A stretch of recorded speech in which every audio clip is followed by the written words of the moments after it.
എനിക്ക് ചോദിക്കാനുള്ളത് UDF-ൻ്റെയും LDF-ൻ്റെയും പ്രതിനിധികളോടാണ്. കേരളം പോലെ ഇത്ര സസ്യശ്യാമള കോമളമായിരുന്ന ഒരു കേരളം ഇന്നതങ്ങനല്ല. 10-65 വർഷങ്ങളോളം മാറി മാറി ഭരിച്ച നിങ്ങൾ ഈ നാട്ടിൽ കൃഷി നശിപ്പിച്ചു, വ്യവസായം നശിപ്പിച്ചു, പുരോഗമനപരമായ ഒരു കാര്യങ്ങളും ചെയ്തില്ല. കേരളത്തിന് റവന്യൂ വരുമാനം ഉണ്ടാക്കുന്ന ഒരുപാട് മേഖലകൾ നിങ്ങൾ കണ്ടില്ലെന്ന് നടിച്ചു, അല്ലെങ്കിൽ അതിനെയൊക്കെ നശിപ്പിച്ച് ഇന്നത്തെ ഈ സ്ഥിതിയിലെത്തിച്ചു. ഇന്നിവിടെ സാധാരണക്കാർക്ക് ജീവിക്കാൻ വയ്യാത്തൊരവസ്ഥയാണ്. തുച്ഛമായ ഒരു 1600 രൂപ പെൻഷൻ കിട്ടിയിരുന്നത് പോലും 7 മാസമായിട്ട് കിട്ടുന്നില്ല.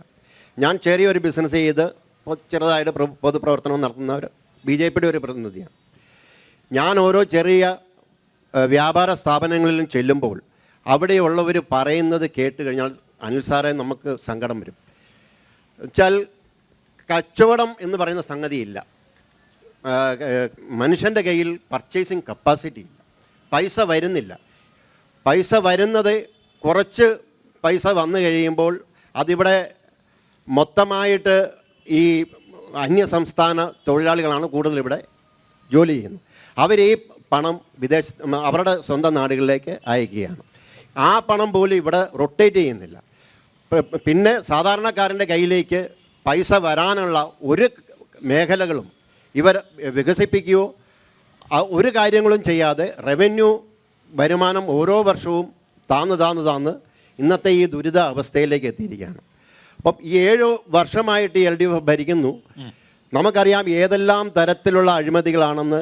ഇന്ന് നമ്മളിവിടെ കറന്ന് തർക്കിച്ചിട്ട് ഒരു കാര്യവുമില്ല.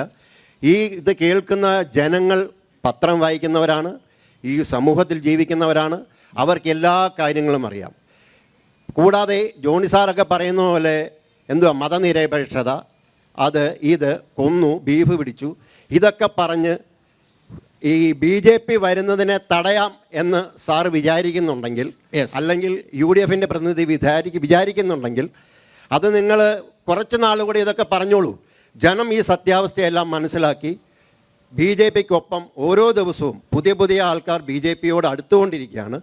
ഈ പാർലമെൻറ്റ് ഇലക്ഷനിൽ BJPയും NDAയും ഈ കേരളത്തിലെ ജനങ്ങൾ ഉൾക്കൊള്ളും. കൂടുതൽ വോട്ട് നൽകി ഏതാനും സ്ഥലങ്ങളിൽ വിജയിപ്പിക്കും എന്നാണ് എനിക്ക് പറയാനുള്ളത്. ഇത് കാണുന്ന പൊതുജനങ്ങൾ ചിന്തിച്ച് വോട്ട് ചെയ്യണമെന്നും കൂടെ ഞാൻ അവരോടും കൂടി അഭ്യർത്ഥിക്കും.